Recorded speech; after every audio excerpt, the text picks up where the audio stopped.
Hi guys, and welcome back to the Mighty Blues. My name is Cameron, obviously, I'm sure you know me by now. And this is going to be the game review for Bournemouth 2, Everton 2 at the Vitality Stadium. Obviously the game happened yesterday, I've had a little bit of time to think about the match.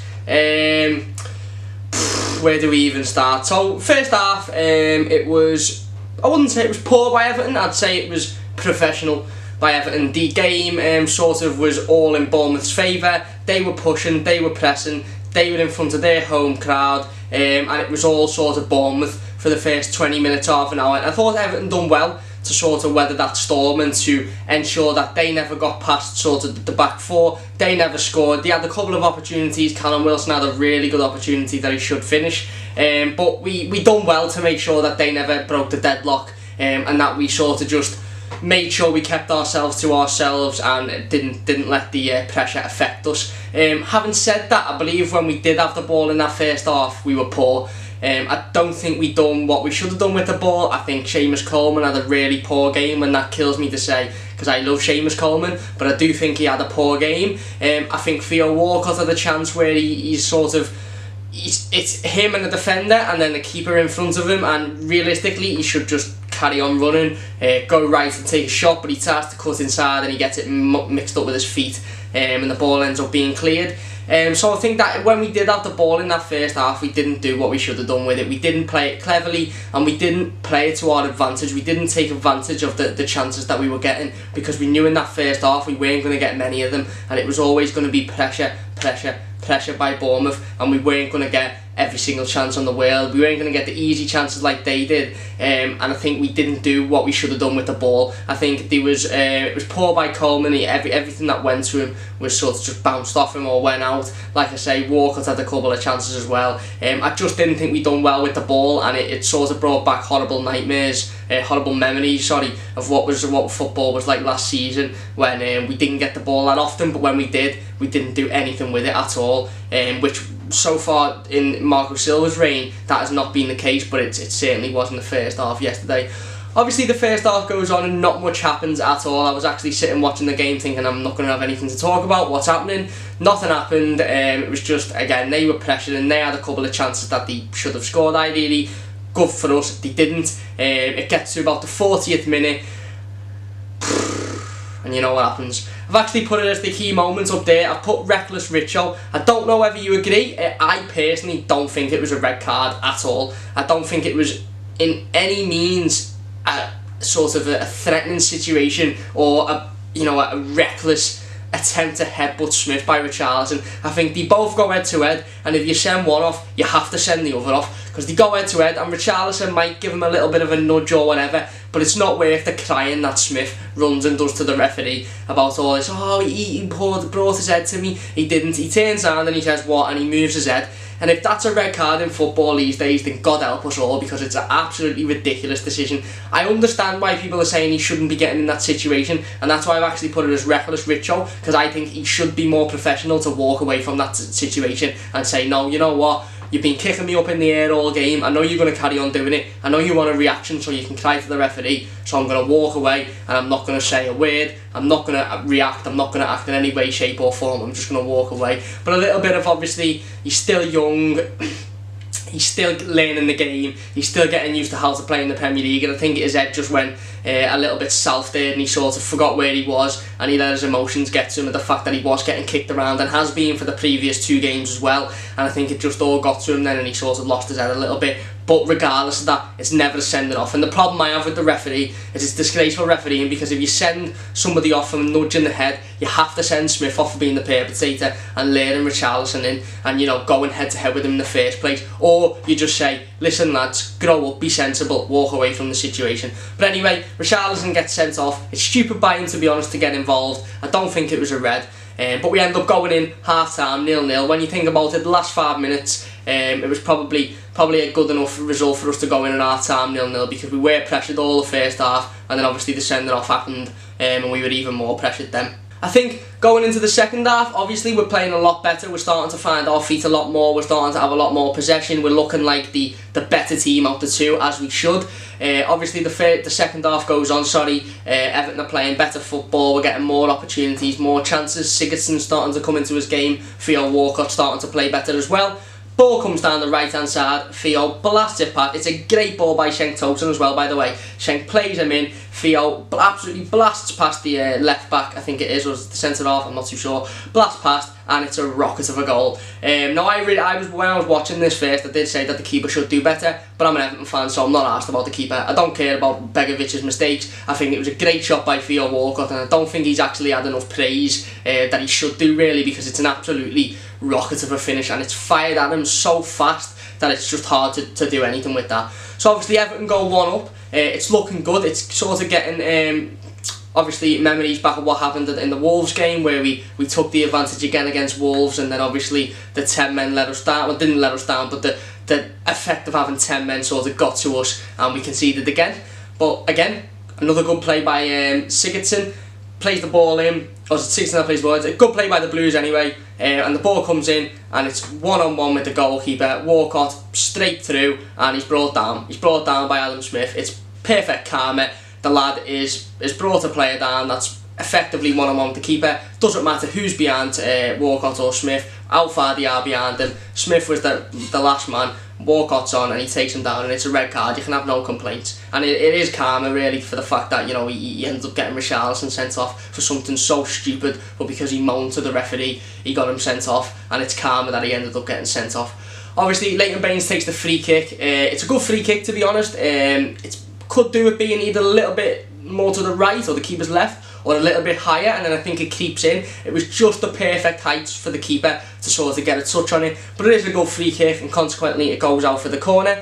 A little bit later on, fast forward a little bit later on, ball comes in by Sigurdsson. Michael Keane, who I thought had a really good game today, rises above, and, you know, ball goes in. It's a good header. It's, again, is it poor goalkeeping? I don't know, but it's a great header, and Michael Keane scores the goal, and all of a sudden it's 10 men, we're 2-0 up, and we're looking comfortable.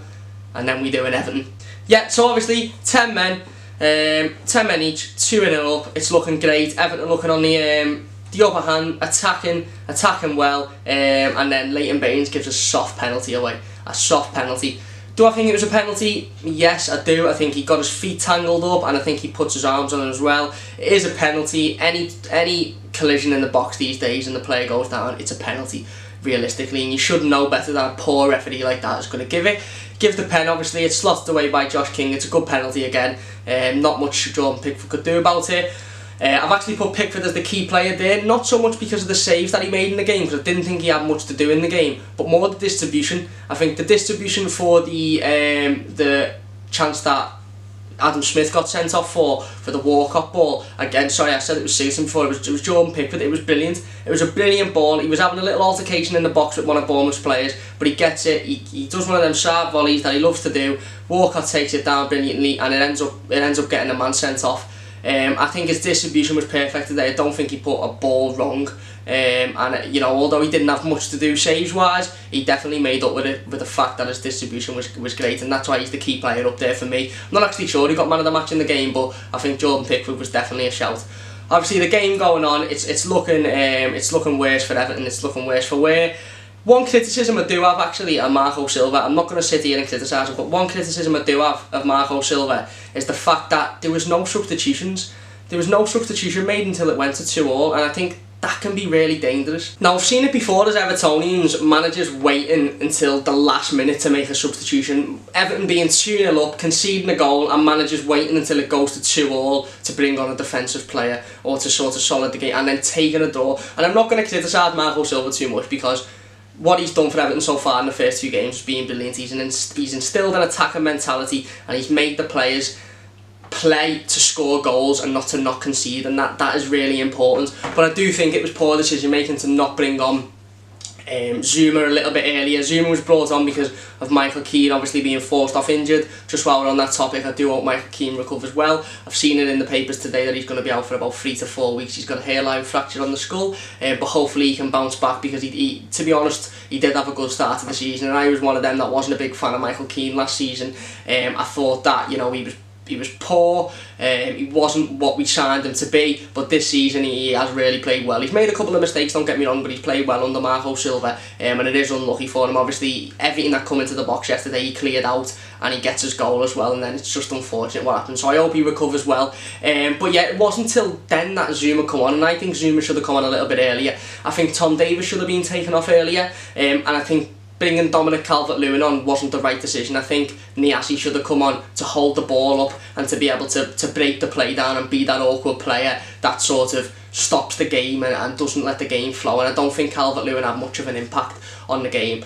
Obviously, you know what happens next. The ball comes in. It's a good corner, but it's poor defending again. It's this zonal marking that just shouldn't happen. It's just absolutely pointless. I don't see the point in zonal marking. But the header comes in. It's tipped onto the post, I believe, by Pickford, and then Ahi has got a simple finish, to be honest. And it's 2-2, and it's looking at flashbacks of what most Everton games against Bournemouth at the Vitality Stadium have looked like in recent years. Major flashback to 3 years ago when we scored in I think it was the 90th minute to go 3-2 up. Ross Barkley jumps into the crowd, and then Junior Stanislas scores in the 98th minute to level it up. We never have a good game against Bournemouth, let's be honest, but it was another poor game. It was definitely 2 points dropped, and if you see my instant match reaction on Toffee TV after the game, you might have thought I looked a bit positive. I am trying to stay positive because I don't see the point in being negative and thinking, you know, he should have made subs when he didn't. It was poor defensively. We were 2-0 up and we let it go. I don't see the point in staying like that, because if you win all your own games and draw all your away games, you win the league. And I'm not saying that Everton are going to win the league this season, but I think, you know, at the start of the game you'd have taken a point, especially under the circumstances in recent years, the performances at that stadium, you'd have definitely taken a point at the start of the game. But yeah, obviously game ends 2-2, 2 sending offs, a little bit, you know, hectic. Everton never like to make it easy, obviously. I think Richarlison sending off was a joke. I don't think it was a sending off, but I can see where people are coming from when they say don't get involved, don't put your head in. It is a little bit stupid, but if that's sending off in the modern day football, then I don't really know where we can go from here. I think VAR is definitely needed. Coleman was brought down. St. Tosin was brought down, 2 blatantly clear penalties, one in which the referee was staring at, another in which the linesman was staring at. None of them were given, but Callum Wilson's penalty is given for the little nudge. I just think it's inconsistently, and I do think referees are awful in this league. I'm not going to lie, I think they're absolutely awful. But yeah, enough about that. I think it's a good point. It's a disappointing point because we should have won, and it's definitely 2 points dropped. And in any game when you're 2-0 up and the game ends 2-2, or you don't get a win out the game, it's disappointing. And I think it definitely is 2 points dropped. But looking positive, we'll go on to Wednesday night against Rotherham. Hopefully we'll get to see a little bit more game time. Out of the likes of Bernard, who come on, didn't do much. I don't actually know whether he touched the ball. We'll definitely see Kurt Zouma in that game as well. Hopefully we'll see the play a little bit more frequent. We might see some of the young kids in. Dominic Calvert-Lewin might get a start. I believe he is better starting a game than he is coming off the bench. I don't think he's an impact sub whatsoever. I should think Niasse will get a go as well. Davis will get another go. Keaton Dowell hopefully will get a chance as well. So we'll see how that game goes. I will be giving an instant match reaction to that game over on Toffee TV as well. I'll be sending one in anyway. I don't know whether if they choose to put it in, they choose to put it in. I don't know how good it'll be yet. But you should be able to see me on that channel after the Rotherham game. I'll obviously be making a review for the game as well after Wednesday night, probably sometime on Thursday. I'll put that video out of my thoughts on that game. But like I said there, let me know on your thoughts of the key player that I've put above here. I put it as Jordan Pickford because I believe his distribution was fantastic. I put the key moment as Reckless Richo because whether you think it's a red card or not, reality is he shouldn't be putting his head in that position.